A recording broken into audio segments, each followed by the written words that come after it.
సంస్థాగత హత్య చేయబడి, వ్యవస్థాగత హత్య చేయబడి 10 సంవత్సరాలు కావస్తున్నది.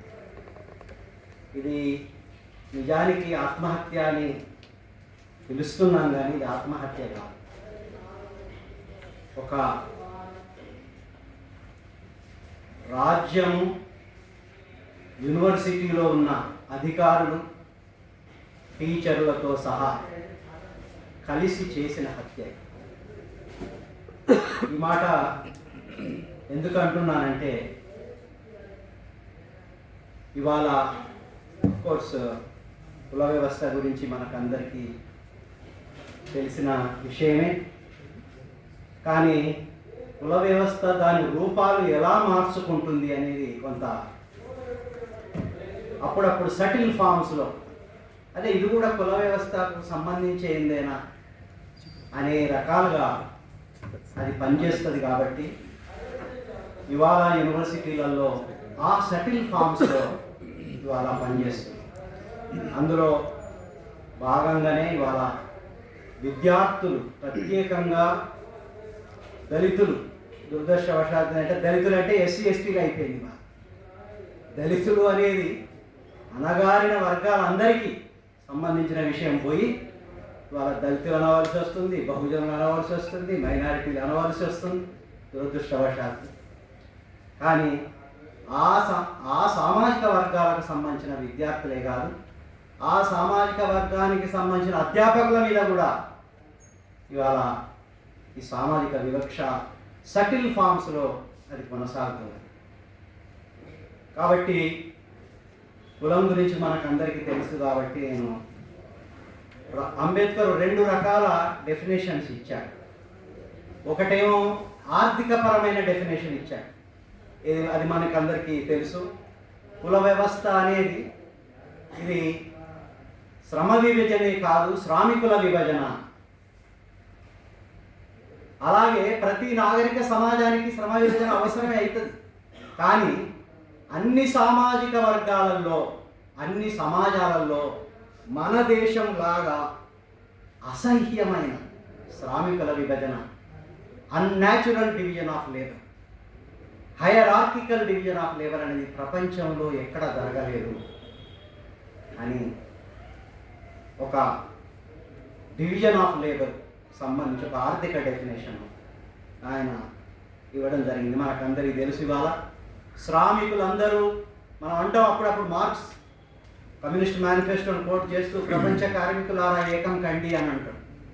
మీకు పోరాడితే పోయేదేమీ లేదు, బానిస సంఖ్యలు తప్ప అని మనం అంటూ ఉంటాం.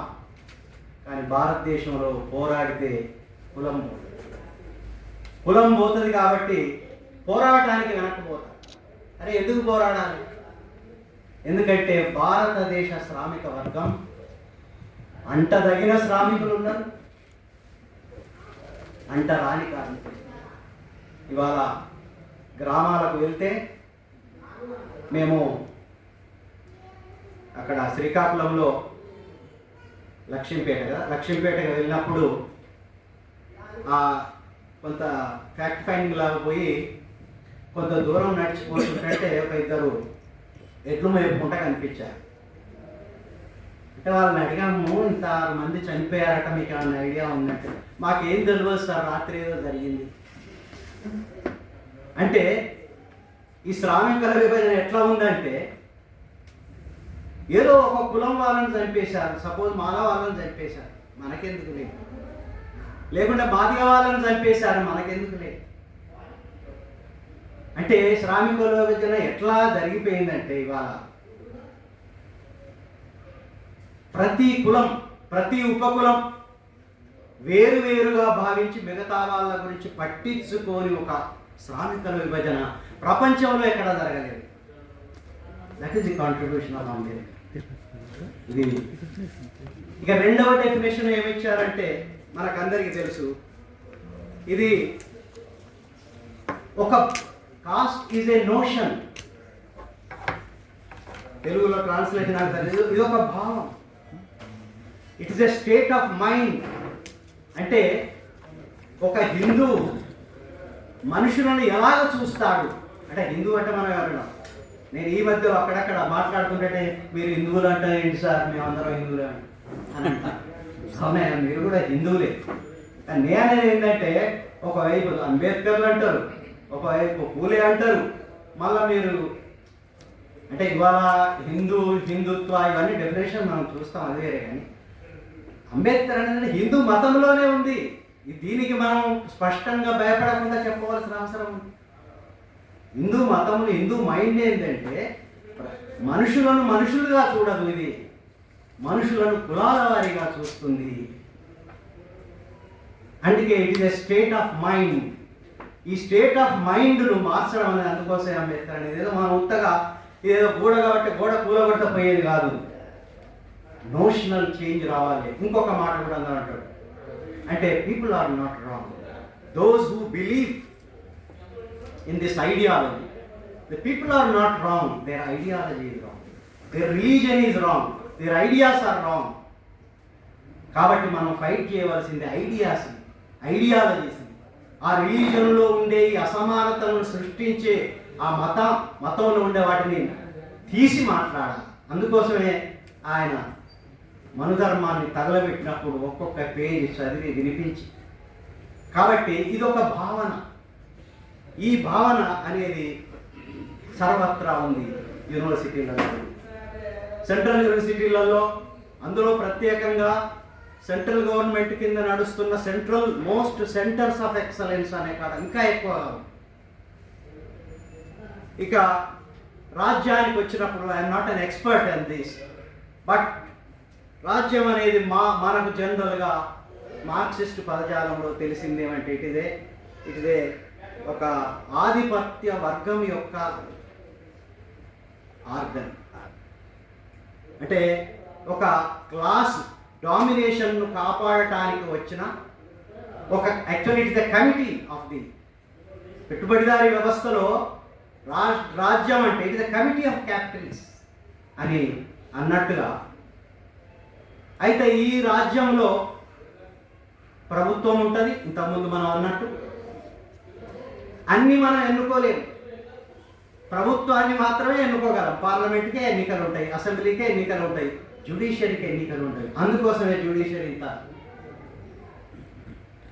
ఇప్పటి వరకు ఇంతకుముందు చెప్పిన 90% జడ్జెస్ అట్రాసిటీస్ జరిగిన కాడ వేస్తున్నారు ఫ్రమ్ దీస్.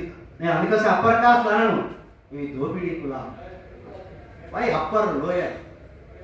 ఈ దోపిడీ కులాల నుంచి వచ్చిన జడ్జీలనే అట్రాసిటీస్ జరిగిన కాడ వేస్తున్నారు. అందుకోసమే ఇంకా రియల్గా చెప్పాలంటే లెనిన్ భాషలో స్టేట్ అల్టిమేట్లీ మీన్స్ ఆర్మీ. అంటే ఆర్మీని మార్చలేము. ఎందుకంటే ఈ మధ్యలో చాలామంది 3-4 ఉండరు దళిత సంఘాలు రాజ్యాధికారం కావాలి, రాజ్యాధికారం ఎట్లా వస్తుంది? నీకు ఎన్నికలు ఆర్మీ వాళ్ళదే, ఆఫీసర్స్ వాళ్ళే, బ్యూరోక్రసీ వాళ్ళదే, జ్యుడిషియరీ వాళ్ళదే. కాబట్టి ఈ రాజ్యం అనేది ఇటువంటి ఒక ప్రధానమైనది. ఇండియాకు వచ్చే వరకు ఇది ఆధిపత్య కులాల దోపిడీ వర్గాల రాజ్యం. ఇదేదో క్యాపిటలిస్ట్ స్టేటు, ఫ్యూడల్ స్టేటు. అది మాత్రమే కాదు, రాజ్యానికి ఇటువంటి స్వభావం కూడా ఉంది.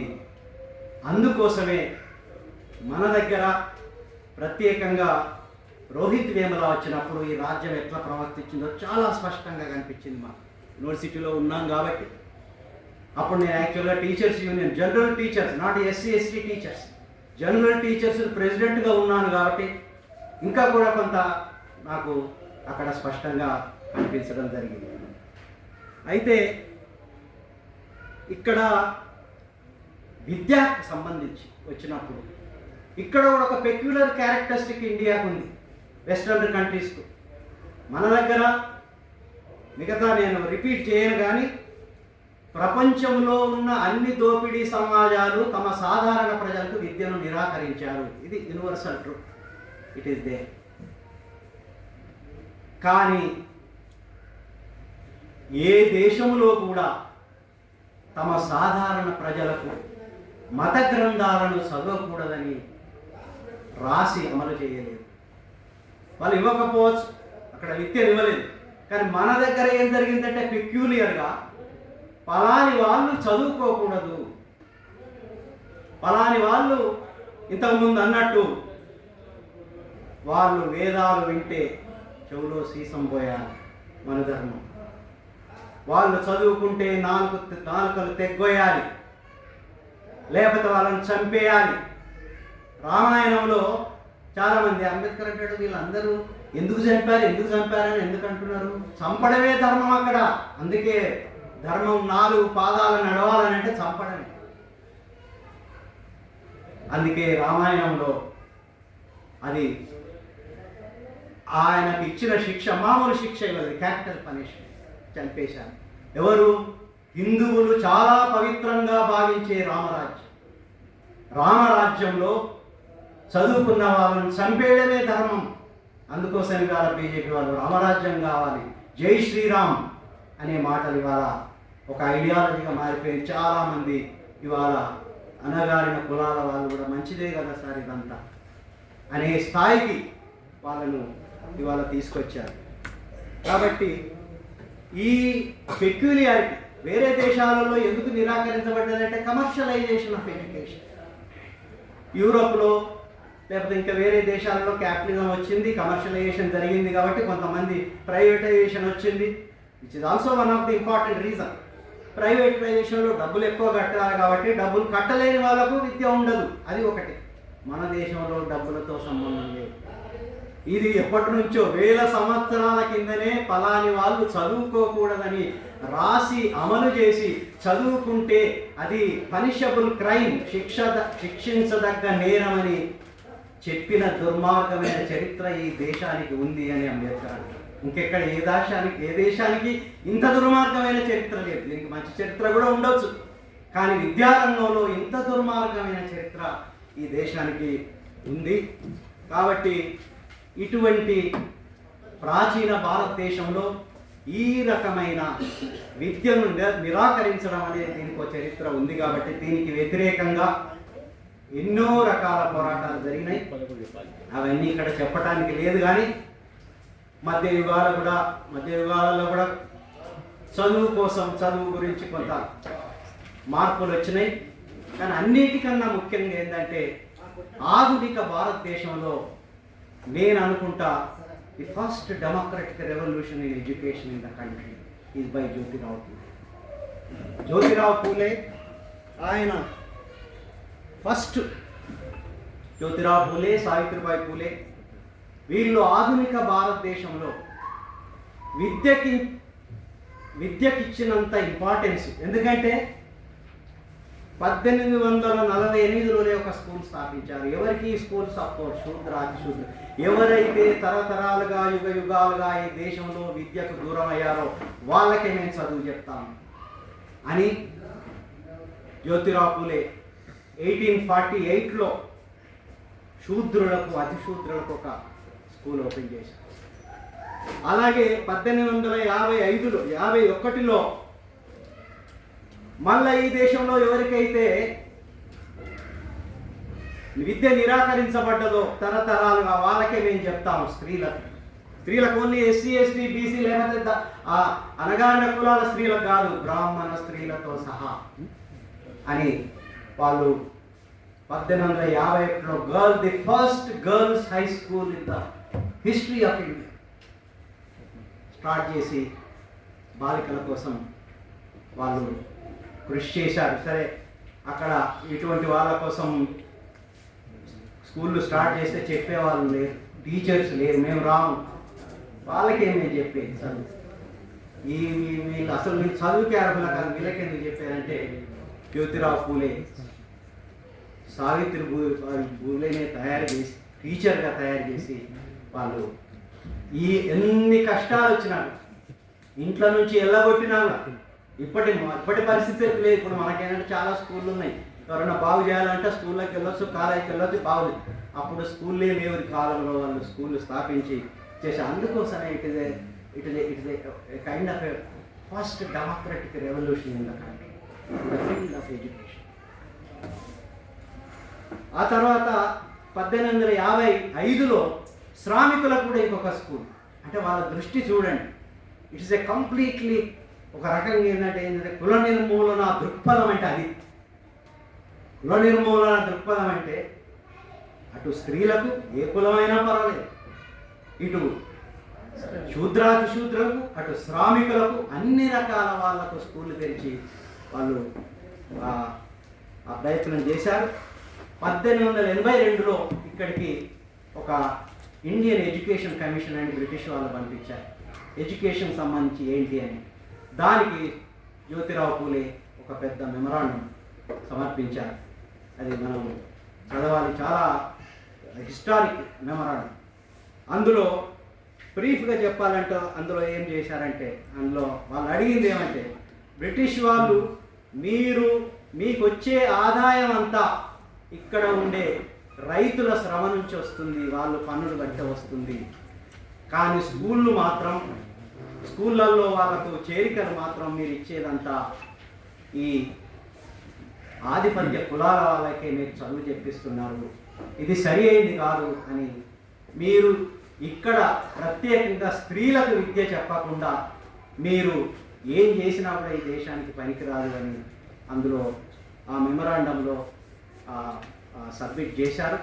అంటే ఒక రకంగా చెప్పాలంటే వీళ్ళ యొక్క కృషి వలనే 1882లో అప్పటికి ఆ ఎడ్యుకేషన్ కమిషన్లో అంటే ఒకటి జరిగింది. అప్పుడు రత్నగిరి జిల్లాలో ఒక అందరు ఆర్మీ ఆఫీసర్స్, అప్పుడు ఆర్మీ ఆఫీసర్స్ ఎస్సీ ఎస్టీల నుంచి ఉన్నారు కాబట్టి వాళ్ళందరూ తమ పిల్లలకి అడ్మిషన్ ఇవ్వాలని రత్నగిరి జిల్లాలో డపోలి అనే మున్సిపాలిటీలో ఆ మున్సిపల్ స్కూల్లో అడ్మిషన్ ఇవ్వమని ఒక మెమరాండం రాస్తే అక్కడ ఉన్న ఆ మున్సిపల్ వాళ్ళు ఏం చెప్పారంటే, అంటరాని వాళ్ళు కనుక ఈ స్కూల్లోకి వస్తే, సరే ఇంతకుముందు మనం అంబేద్కర్ కూడా ఫేస్ చేశాడు, వస్తే ఈ కుల వ్యవస్థ వలన మిగతా కులాల వాళ్ళందరూ వెళ్ళిపోతారు, కాబట్టి మేము మీకు అడ్మిషన్ ఆర్మీ ఆఫీసర్స్ పిల్లలకు ఇది మేము ఇవ్వము, కావాల్సి ఉంటే మీకు ఒక సెపరేట్ గదులు కట్టిస్తాము, సెపరేట్ టీచర్లు పెడతాము అని అంటే army officer they reject, you don't want your. అంటే అంతటి అంటే బ్రిటిష్ కాలంలో కూడా నేను చెప్పేది అంటే బ్రిటిష్ కాలంలో కూడా దళితులకి స్కూళ్ళల్లో అడ్మిషన్స్ లేదు, రానియలేదు. అంటే మనధర్మం అమలవుతూనే పోతూనే ఉంది. ఇట్లా పోయి తర్వాత సరే ఆ తర్వాత చాలామంది పోరాటం చేశారు, మనకందరికీ తెలిసిన విషయం. అంబేద్కర్ అయితే సగం జీవితం అంబేద్కర్ పెరియార్ విద్యా ఉద్యమం. నాకు ఇప్పటికి గుర్తుంది, పెరియార్ అయితే ఒక పెద్ద డెమాన్స్ట్రేషన్ చేసిండట మద్రాస్ అసెంబ్లీ ముందు. డెమాన్స్ట్రేషన్ మీద ఫైరింగ్ జరిగింది, కొంతమంది గాయపడ్డారు. అంటే విద్య కోసం, ఏదో భూమి కోసం విన్నాం మనం, భూమి కోసం చేశారు, జీతాల కోసం చేశారని. విద్య కోసం ఒక పోరాటం చేసి ఒక మిలిటెంట్ పోరాటం జరిగింది.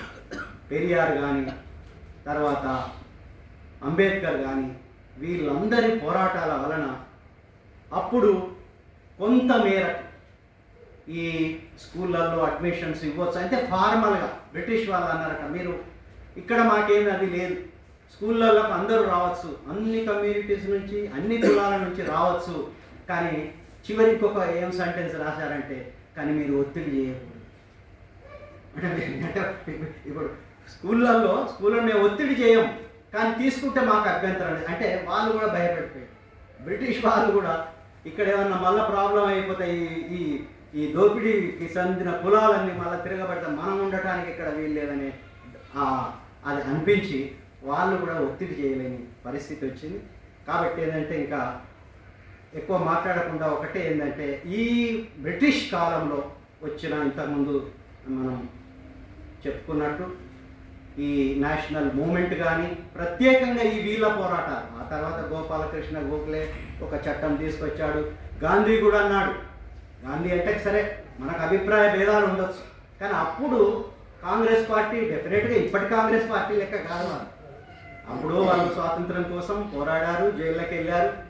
ఆయన కూడా అక్కడ మన మహారాష్ట్రలో ఒక మీటింగ్ పెట్టినప్పుడు కాంగ్రెస్ వాళ్ళు మినిస్టర్స్గా ఎన్నికైన ఆ టైంలో British India council.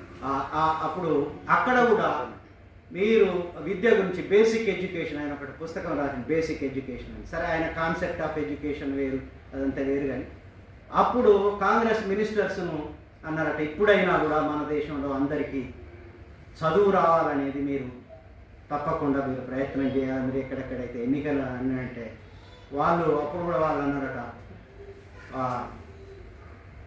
Bapuji there is no money అంటే కాంగ్రెస్ మినిస్టర్స్. అప్పుడు గాంధీ అన్నట, if you say there is no money you resign from your post why you are. అంటే ఈ దేశంలో గాంధీ కూడా దేశంలో అందరికీ విద్యను ఇవ్వని మంత్రులు మీరు ఎందుకు ఇక్కడ కూర్చున్నారు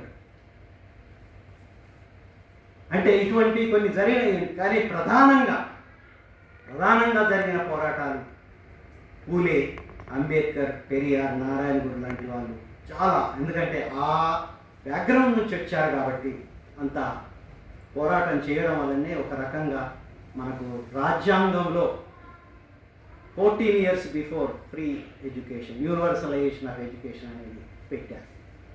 సరే, అది తప్పకుండా అది అమలు కాలేదు. ఇంతకుముందు శ్రీనివాసులు గారు చెప్పినట్టు ఈ దేశ పాలక వర్గాలకి ఇప్పటికీ మన ధర్మమే ఉంది. ఎందుకు ఇస్తలేరు ఇప్పుడు ఇప్పటికీ ఎడ్యుకేషన్? అర్థం కాని విషయమే.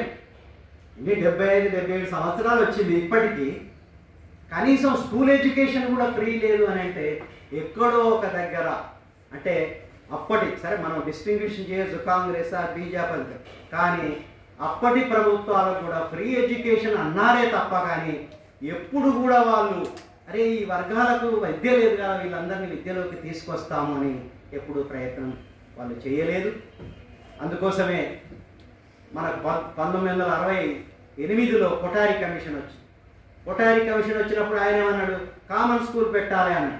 ఒక ఎన్లైటెండ్ ఒక education, enlightened you can say bourgeois ఒక ఎడ్యుకేషనిస్ట్. కామన్ స్కూల్ అనేది irrespective of cost, class, gender అందరూ ఒకటే స్కూల్ అంటే ఒకే రకమైన స్కూల్లో చదవాలా. అంతేగాని డబ్బులు ఉన్నానికి ఒక స్కూలు, డబ్బులు లేనికి ఒక school, municipal school, government school, private school, corporate school, ఇన్ని రకాల స్కూల్స్ ఉండకూడదు.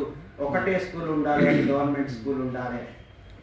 అయితే ఆయన ఏమన్నాడు, ఇది ఒక 10 సంవత్సరాల లోపల కంప్లీట్ కావాలి అంటే 10-20 సంవత్సరాల లోపల యూనివర్సలైజేషన్ ఆఫ్ ఎడ్యుకేషన్ కంప్లీట్ కావాలని. అది పోయింది. 1986లో ఇంకొక పాలసీ వచ్చింది. రాజీవ్ గాంధీ ఉన్నప్పుడు నేషనల్ ఎడ్యుకేషన్ పాలసీ 1986. వాళ్ళు ఏమన్నారంటే, అరే ఇన్ని సంవత్సరాలు అయింది ఇంకా మనం యూనివర్సలైజేషన్ ఆఫ్ ఎడ్యుకేషన్ పూర్తి చేయలేదు, ఇప్పటికైనా పూర్తి చేయాలి, 10 ఏళ్ళల్లో మీరు చేయాలని 86లో చెప్పారు. 86లో మళ్ళీ 10 ఏళ్ళు అయిపోయింది. 96లో ఇంకొకటి డిపిఈపి అనే ఒక ప్రోగ్రామ్ వచ్చింది. వాళ్ళు కూడా ఏమన్నారంటే, లేదు చాలా చాలా టైం అవుతుంది, మనం యూనివర్సలైజేషన్ కంప్లీట్ చేయాలి కాబట్టి మనం కూడా 96 నుంచి ఏదో 2000 వరకు మనం కంప్లీట్ చేయాలని వాళ్ళు. ఆ తర్వాత సర్వశిక్ష అభియాన్ ఇంకోటి ఇచ్చారు.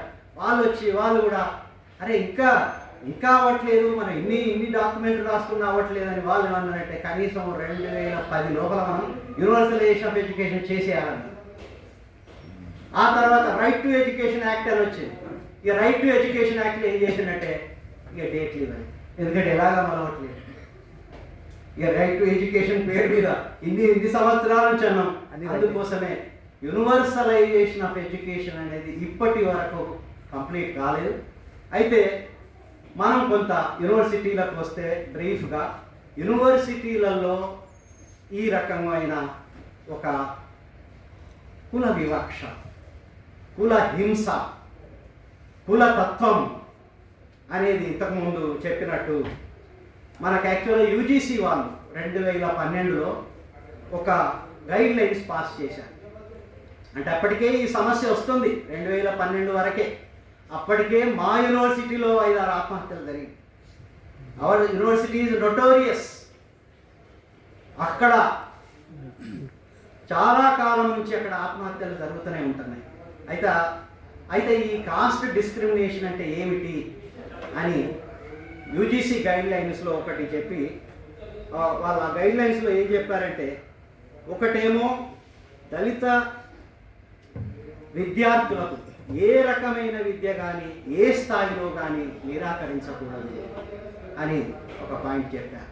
సరే, ఇది ఒక పెద్ద విషయం. ఏ స్థాయిలో కానీ ఏ రకమైన విద్య కానీ నిరాకరించకూడదు అంటే పర్టికులర్గా వాళ్ళు మెన్షన్ చేసిందంటే హయ్యర్ ఎడ్యుకేషన్, ఎంపీ, పిహెచ్డి అంటే ఏదైతే జ్ఞానాన్ని సృష్టిస్తుందో.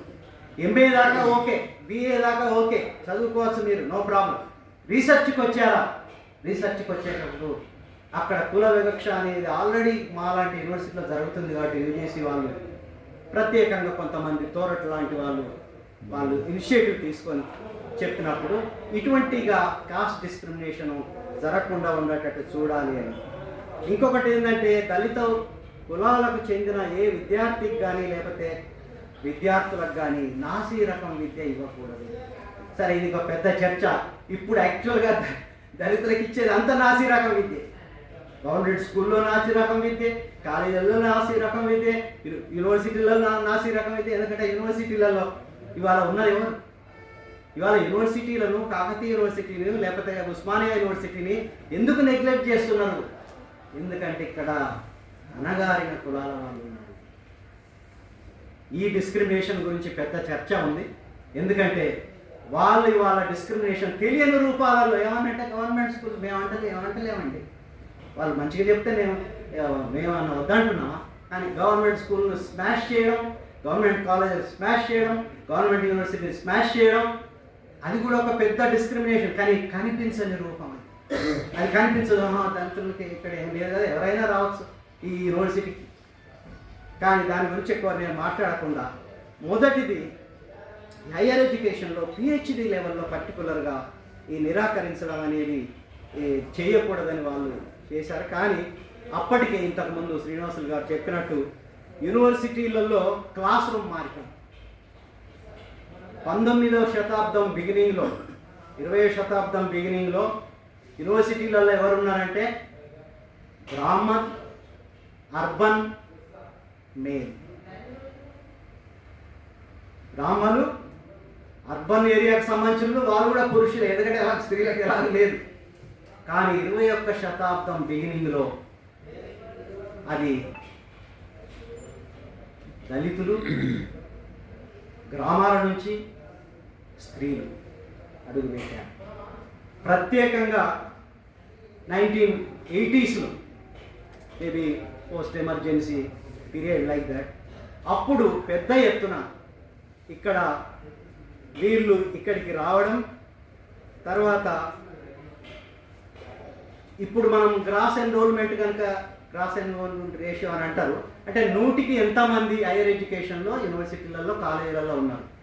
అయితే చాలామంది ఈ మధ్యలో ఆంధ్రజ్యోతిలో కూడా ఒక ఆర్టికల్ వచ్చింది. అందులో ఏమంటే లేదు దళితులు వెనకబడి లేరు ఇప్పుడు. ఎందుకంటే ఆ రేషియో చూస్తే 28 మంది అందరినీ కలిపి ఉంటే 100కి, దళితులు ఎస్సీలు కూడా 26 ఉన్నారు, ఎస్టీలు కూడా 21 మంది ఉన్నారు. కాబట్టి ఇంకేం అయిపోయింది కదా. అలాగే తెలంగాణలో ఇంకా ఇది మనం కొంత స్టడీ చేయాలి. తెలంగాణలో 40 మంది అందరు కలిసి ఉంటే ఎస్సీలు 39 మంది ఉన్నారు, ఎస్టీలు 38 మంది ఉన్నారు. కాబట్టి ఇంకేం కావాలి మీకు? అందులో కూడా నిశ్శబ్ద విప్లవం అని ఆంధ్రజ్యోతిలో వాళ్ళు రాశారు. నిశ్శబ్ద విప్లవం వస్తుంది.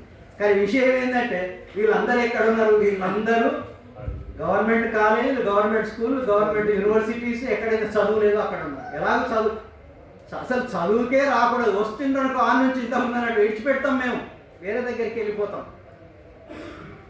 ఇట్లా క్లాస్ రూమ్ ఎప్పుడైతే మారిపోయింది, అది సరే. ఈ క్లాస్ రూమ్ మారిపోవడానికి బ్రీఫ్గా చెప్పాలంటే, కారంచేడు, చుండూరు ఎక్కడైతే దళితుల మీద హత్యలు జరిగాయి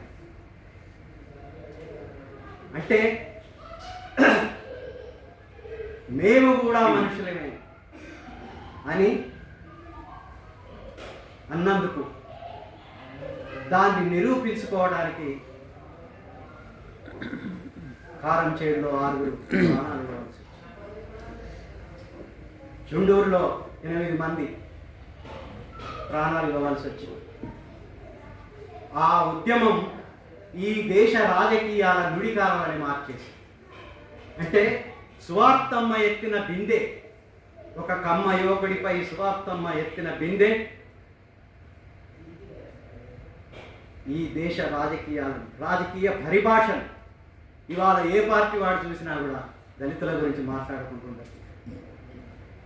ఏ అకాడమిషియన్ మాట్లాడినా కూడా ఇవాళ డిస్క్రిమినేషన్ గురించి కానీ లేకపోతే రిజర్వేషన్ గురించి మాట్లాడుకుంటలేదు. అంటే ఆ ఉద్యమం యొక్క ప్రభావం ఎంత చూపిందంటే అది దాదాపు రాజకీయ పార్టీలనే కాదు, యూనివర్సిటీలలో కూడా.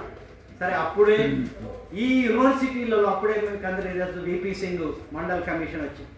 మండల్ కమిషన్ నేను అప్పుడే చేరిన మా యూనివర్సిటీలో మండల్ కమిషన్ ఒక ఊరు లెక్క డివైడ్ అయిపోయింది యూనివర్సిటీ అంతా. అప్పర్ కాస్ట్ అందరూ ఒకవైపు, దళితులు తర్వాత బీసీలంతా ఒకవైపు అయిపోయి వీళ్ళేమో మండల్ కమిషన్ కావాలన్నాడు, వాళ్ళేమో వద్దన్నాడు, వద్ద గొడవ అక్కడ.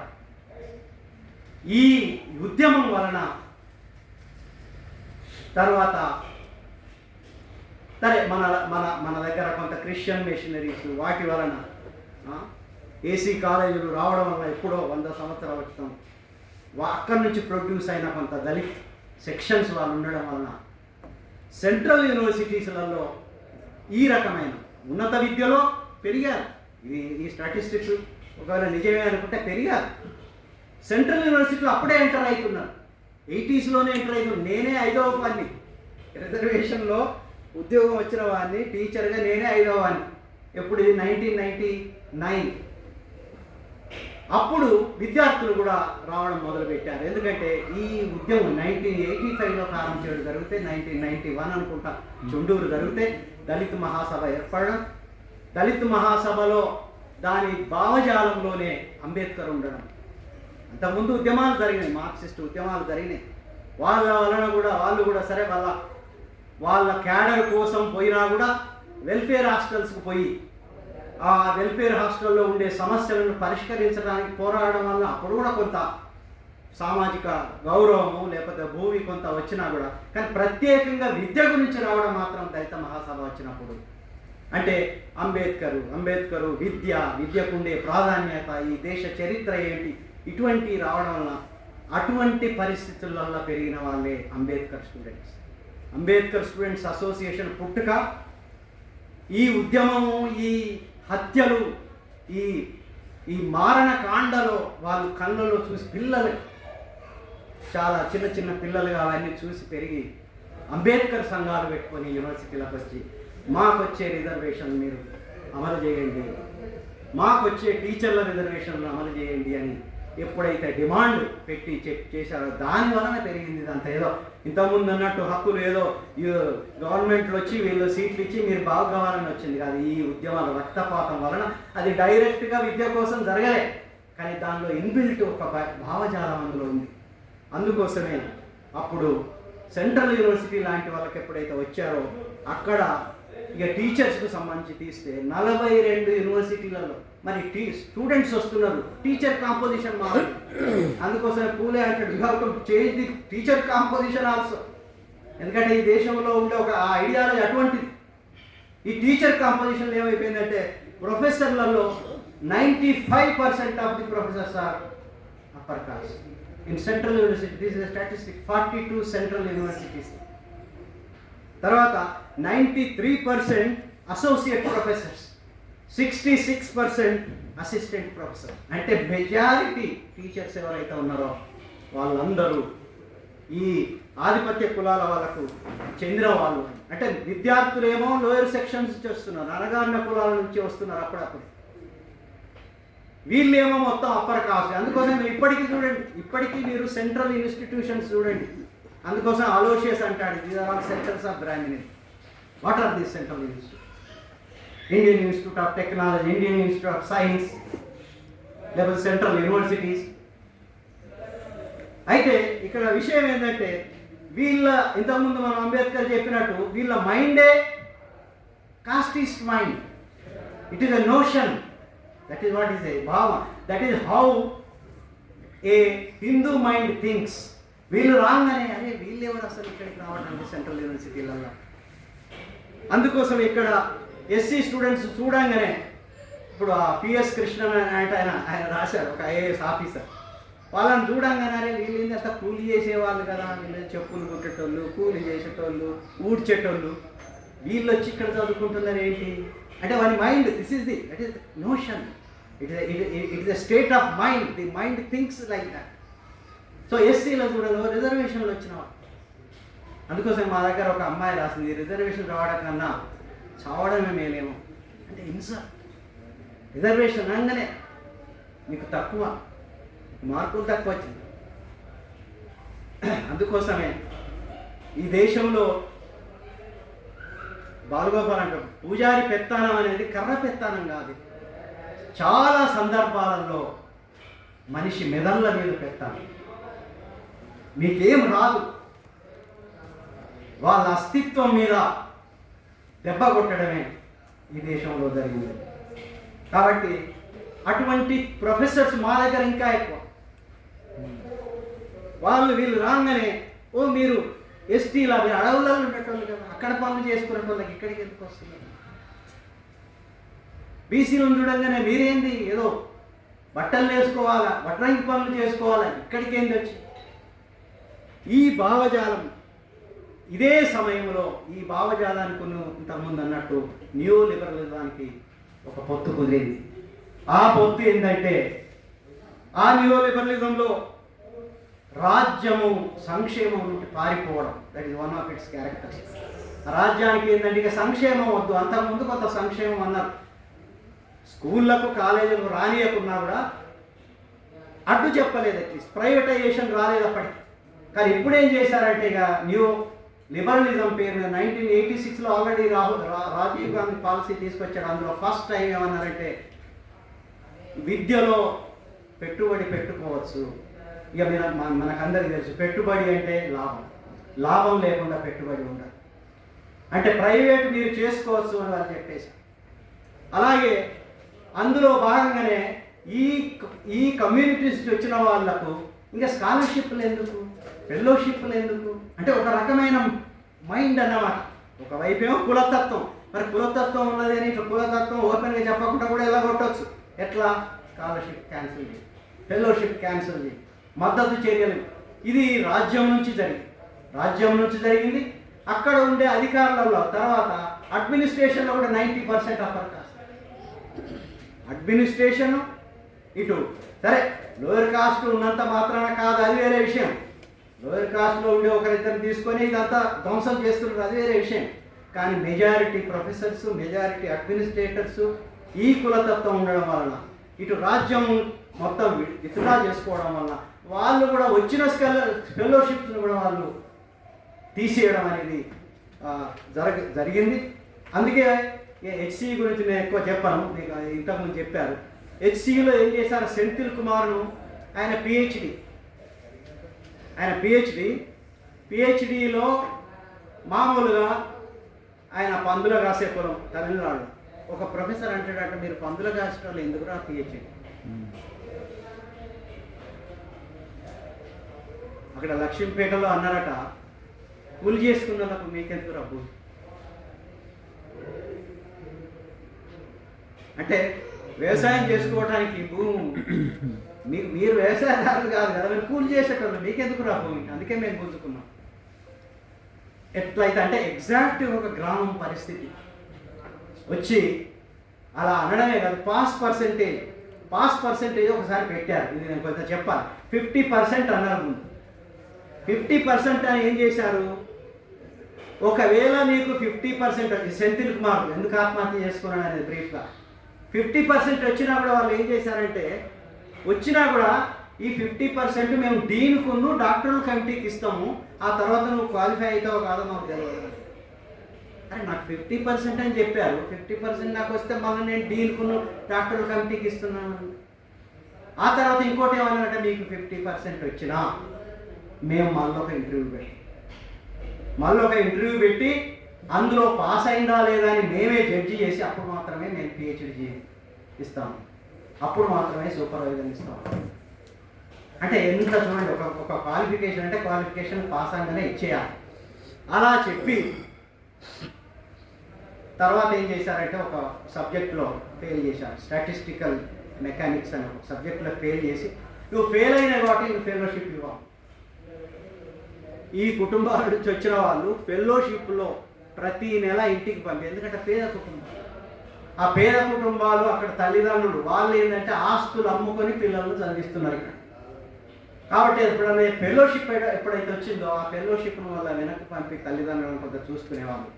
సెంథిల్ కుమార్కి ఏంటంటే ఎప్పుడైతే ఆయనకు ఫెలోషిప్ ఆగిపోయింది, హాస్టల్ ఇక్కడ ప్రాబ్లం అయింది, ఇంటికి పంపలేకపోయాడు, ఇదంతా పాస్ కాలేకపోయాడు, పిహెచ్డి రాలేదు, తర్వాత ఇంటికి పోవాలని అంటే ఒక రకమైన, ఇప్పుడు ఊళ్ళల్లో ఎట్లుంటుందంటే ఫెయిల్ అయిన వచ్చిండు రాడు వెనక్కి, మన ఊళ్ళల్లో ఎట్లుంటుంది. అందుకోసమే మొత్తం ఒక ఎకరమో అరెకరమో భూమి అమ్మిన వాళ్ళు తమ పిల్లలను పంపించి ఫెయిల్ అయి వెనక్కి వస్తే ఎట్లుంటుందో అని ఆ పిల్లలు అనుకొని ఇక మేము ఇంటికి పోము, ఇంటికి చేరుకోవద్దని సెంథిల్ కుమార్ ఆ రకంగా ఆత్మహత్య చేసుకున్నాడు. ఇక రోహిత్కు సంబంధించి బ్రీఫ్గానే చెప్పడం ఏంటంటే ఇంతకుముందు అన్నట్టు ముజఫర్ నగర్ బాకియా అనే ఒక డాక్యుమెంటరీ చేశాను. ఏంటి నీ ప్రాబ్లం? యూనివర్సిటీలో కమ్యూనల్ రైట్స్ జరిగినాయి, అదేదో డాక్యుమెంటరీ వచ్చింది, ఆ డాక్యుమెంటరీని చూపించడానికి ఏసే విద్యార్థులు చేశారు. కానీ చేయకూడదు మీరు, ఇదే పబ్లిక్ ప్లేస్, యూనివర్సిటీల్లో ఏదైనా డెమాన్స్ట్రేషన్ చేసుకోవచ్చు, ఏదైనా చేయవచ్చు, చేయకూడదని అప్పుడు ఏబీవీపీ వాళ్ళు దానికి ప్రొటెస్ట్ చేసి మళ్ళా ఫేస్బుక్లో, పేర్లు పెద్ద అవసరం లేదు కానీ ఫేస్బుక్లో ఈ అంబేద్కర్ స్టూడెంట్స్ అసోసియేషన్ వాళ్ళంతా గుండాలి అని ఫేస్బుక్లో మొత్తం సర్క్యులేట్ చేస్తారు. అప్పుడు ఏంటంటే వీళ్ళు పోయి ఇట్లా ఎట్లా రాశాడు కదా మనం అడుగుదామని వాళ్ళ రూమ్కి వెళ్ళాను.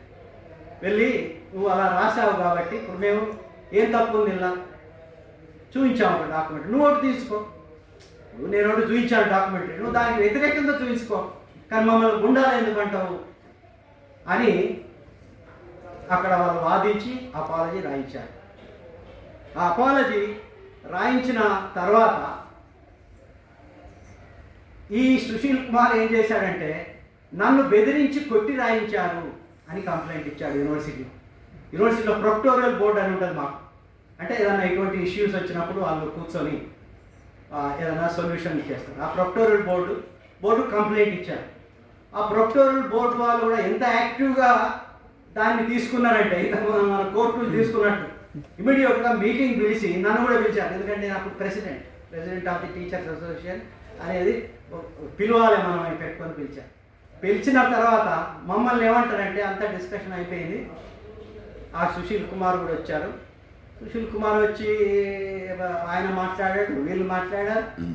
మాట్లాడిన తర్వాత మమ్మల్ని ఏమంటారంటే మీరు వెళ్ళిపోండి అన్నారు మమ్మల్ని ఇద్దరు, నేను జనరల్ సెక్రటరీ వెళ్ళాను. అంటే ఏంటి మరి మీరు మమ్మల్ని మెంబర్లు అన్నారు ఈ కమిటీలో, మమ్మల్ని మళ్ళీ వెళ్ళిపోమంటున్నారు ఏంటి అని అంటే లేదు మీకు ఓటు హక్కు లేదు, అంటే మేమైతే డెసిషన్ తీసుకుంటాం, ఈ డెసిషన్లో ఏమైనా డిఫరెన్స్ వస్తే మళ్ళీ మీరు ఓట్లు వేయవలసి వస్తుంది అంటే వాళ్ళు గమనించారు ఆల్రెడీ, వీళ్ళు ఏదో ఇక అంటే ఫ్యాక్ట్స్గా చూపే వాళ్ళుగా ఉన్నారు కాబట్టి మనం వీళ్ళను పనిష్ చేయాలి. అప్పటికి కూడా ఆ ధైర్యం చేయలేదు వాళ్ళు. సరే మమ్మల్ని వెళ్ళగొట్టారు. అప్పుడు కూడా ఏమి ఇచ్చారంటే వాళ్ళు ఈ రెండింటికి ఏబీపీ వాళ్ళకు ఏఎస్ఏ వాళ్ళకు వార్నింగ్ ఇచ్చారు, మీరు ఇట్లా చేయకూడదు, మీరు కూడా హాస్టల్కి పోయి బెదిరించవద్దు. అట్లా బెదిరించలేదు కానీ అపాలజీ కూడా అక్కడ తీసుకోవద్దని వీళ్ళను కూడా మీరు ఎందుకు వేశారు అంటే ఒక రకంగా మీరు ఎందుకు ఆబ్జెక్ట్ చేస్తున్నారు, ఏదో వాళ్ళు డాక్యుమెంటరీ వేసుకున్నారని ఆ రకంగా ఏదో చెప్పి ఎందుకంటే మేము కూడా అక్కడ ఆర్గ్యూ చేశాం కాబట్టి ఆ రకంగా చెప్పి వెళ్ళగొట్టారు. యాక్చువల్గా ఏదైనా సమస్య అయిపోయింది అప్పటికి. ఇంకా నేను బ్రీఫ్గా చెప్తాను, ఇంకా వేరే కనెక్షన్స్ ఉన్నాయి కానీ ఈ మధ్యలో అప్పారావు వచ్చి ఆయన ఏం చేశాడంటే ఎగ్జిక్యూటివ్ కౌన్సిల్ పెట్టి ఎగ్జిక్యూటివ్ కౌన్సిల్లో సబ్ కమిటీ ఓట్ వేసి మళ్ళీ దీన్ని రీలుక్ చేయండి ఈ ఇష్యూను. అంటే అప్పారావుకు ముందు నుంచే ఒక అంబేద్కర్ స్టూడెంట్స్ అసోసియేషన్ అంటే అంతకుముందు రత్నం వీళ్ళందరూ ఉన్నారు, ఆ గొడవలో వీళ్ళని ఏదో పనిష్ చేయాలి అనే దానివలన అంటే అప్పటికే కొంత ఒత్తిడి వస్తుంది. ఒత్తిడి ఎక్కడ వచ్చిందంటే ఇమీడియట్గా ఈ రంగారెడ్డి బీజేపీ పార్టీ ఆయన నందనం దివాకర్ అంటే ఆయన ఇమీడియట్గా అంటే ఇప్పుడు వీళ్ళందరూ టచ్లో ఉన్నారు. ఈ ఏబీవీపీ వాళ్ళు పోయి బీజేపీకి చెప్పడం, బీజేపీ నందనం ఆయన దివాకరు ఒక ఉత్తరం రాశాడు ఎవరికి, బండారు దత్తాత్రేయ. బండారు దత్తాత్రేయ ఏం చేశాడంటే ఆయన కూడా పోయి స్మృతి ఇరానీకి ఉత్తరం రాశాడు. సో ఈ లోపల శృతి ఇరానీ కూడా ఏం చేసిందంటే 5 ఉత్తరాలు 5 ఈమెయిల్స్ రాసింది యూనివర్సిటీకి. అసలు యూజీసీ కానీ మినిస్ట్రీ కానీ ఏ దానికి స్పందించరు వాళ్ళు అసలు లెక్కకు. మనం ఎప్పుడైనా ఉత్తరాలు రాస్తే యూనివర్సిటీలలో అసలే స్పందించరు వాళ్ళు. కానీ దీనికి ఒక 2.5 నెలల్లో 5 ఈమెయిల్స్ పంపారు యూనివర్సిటీకి. ఏం చేస్తున్నారు మీరు, అంబేద్కర్ స్టూడెంట్స్ ఎందుకు పనిష్ చేయట్లేదు, ఏం చేస్తున్నారో చెప్పండి, మాకు రిపోర్ట్ చేయండి అంటే వీళ్ళు అంతకుముందు రామచంద్రరావు ఇప్పుడు ప్రెసిడెంట్ అనుకున్నారు, బీజేపీ ప్రెసిడెంట్, యూనివర్సిటీకి వచ్చి అప్పుడు నేను ప్రెసిడెంట్గానే ఉన్నాను, వైస్ ఛాన్సలర్ ఛాంబర్కి వెళ్ళి నువ్వు పనిష్ చేస్తావా లేవా ఏఎస్ఏ స్టూడెంట్స్, మేము ఆల్రెడీ కంప్లైంట్ ఇచ్చాము, మా వాడిని కొట్టారు, అసలు కొట్టుడు అనేదంతా అబద్ధం, డాక్టరే ఇచ్చాడు అక్కడ. అప్పుడు సివి ఆనంద్ అని ఇక్కడ కమిషనర్ ఉండే, కమిషనరే చెప్పాడు ఆయన నేను కొట్టలేదని. అంటే ఉత్తగానే ఒకటి క్రియేట్ చేసి మా వారిని కొట్టారని బెదిరించారు. నేను అప్పటికి అప్పుడు ఆర్పి శర్మ దగ్గరికి నేను వెళ్ళి అన్నాను, అసలు no political leader can enter into the university then autonomous institute.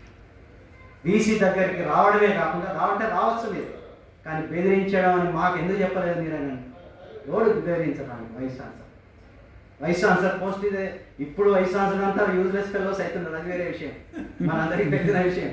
అంతా పోయి సెక్రటరీ పోయి ఆ సెక్రటరీల ముందు పడిగాపులు రాస్తుంటారు గంటల కొద్ది.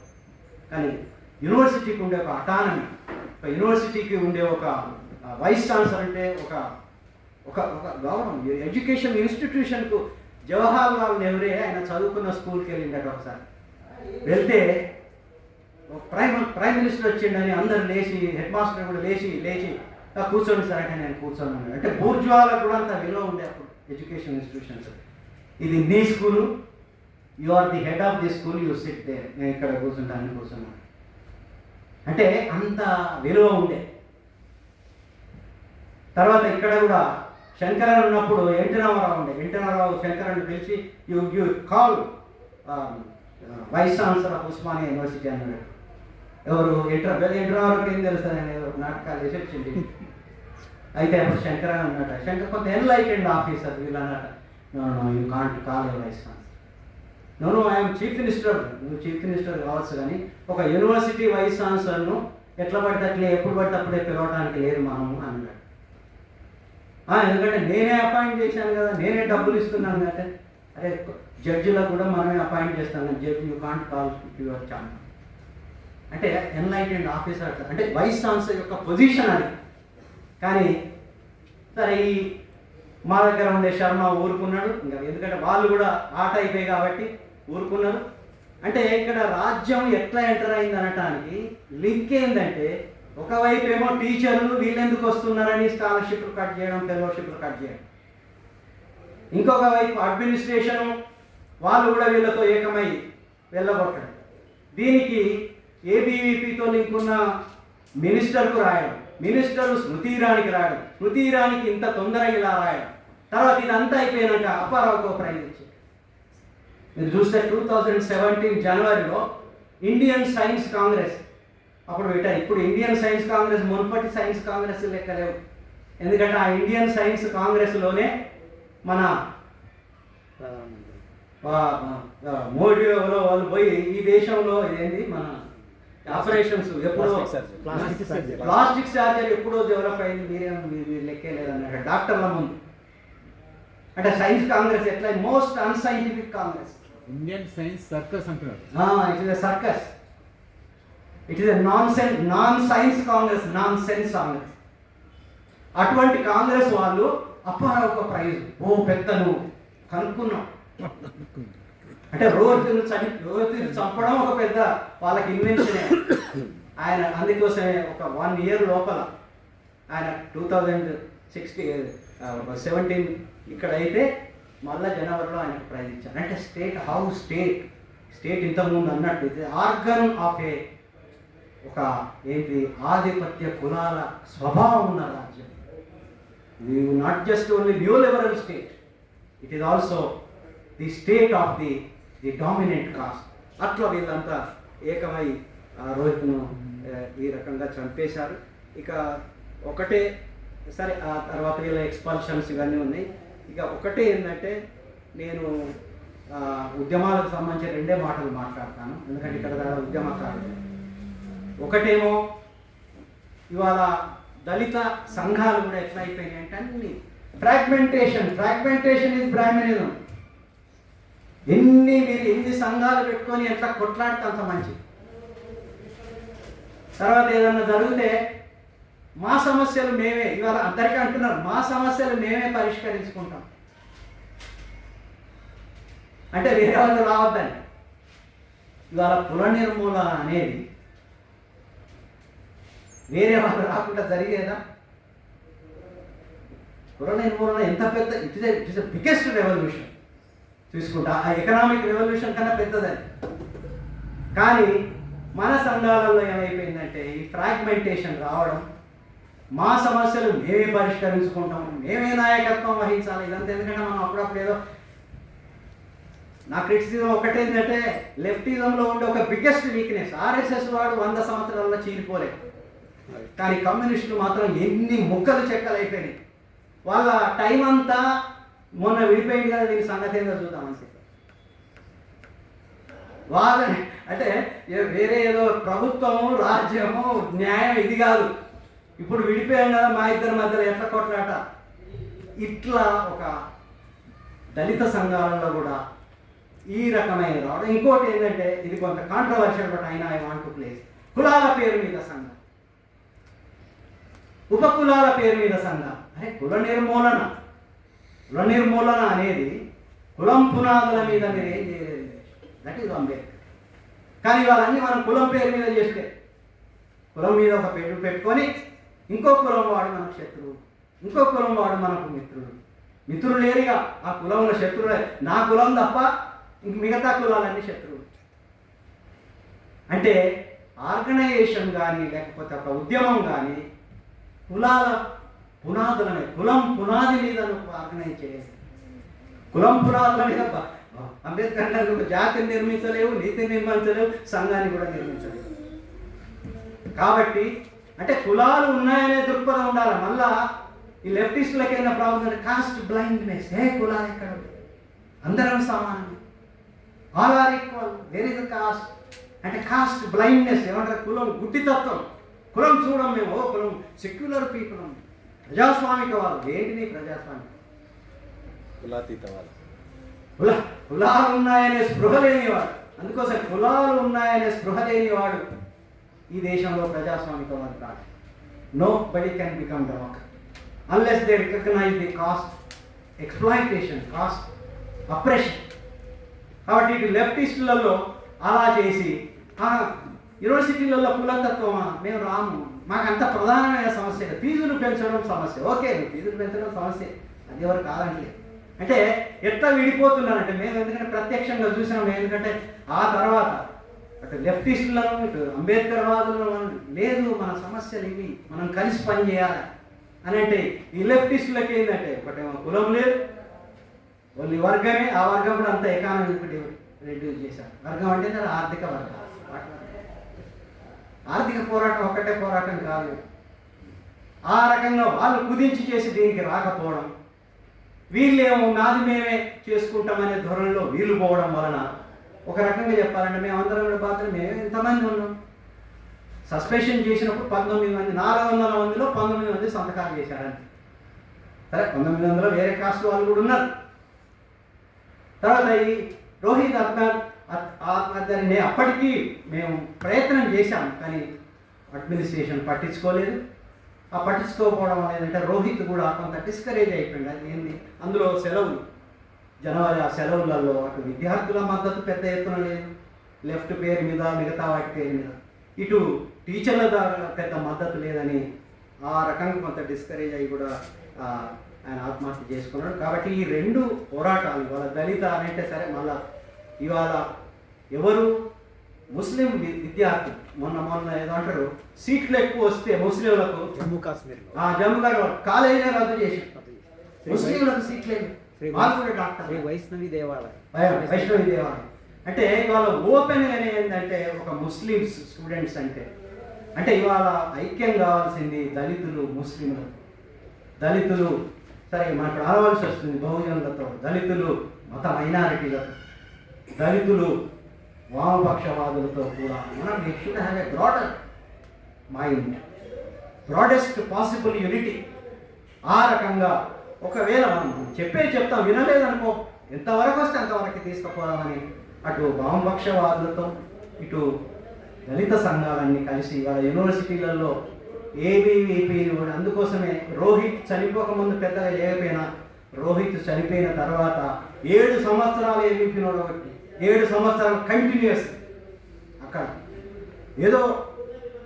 ఏదో రకంగా కొంత యూనిటీ తీసుకొచ్చి, కానీ క్యాంపస్లలో ఇవాళ మతతత్వ శక్తులను ఇవాళ ఓడించవలసిన అవసరం ఉంది. యాక్చువల్గా Rohith Vemula that is his దానికోసమే ఆయన ప్రాణం ఇచ్చారు. కాబట్టి